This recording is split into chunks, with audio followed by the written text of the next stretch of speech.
السلام علیکم ملګرو، دا کوم څلور ښایسته ځوانان چې شهیدان شوي وو د بلوزۍ د رشید زمان صاحب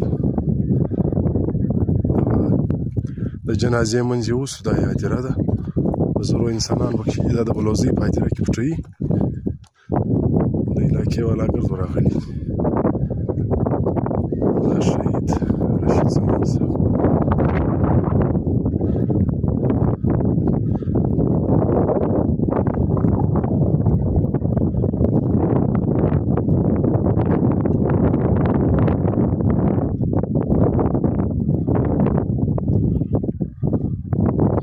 ډېر ښایسته ځوان و ماشاءالله.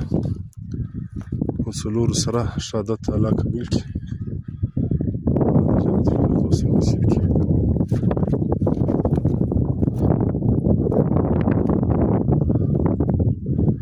الله د نورې داسې واقعاتې نه پېښوي.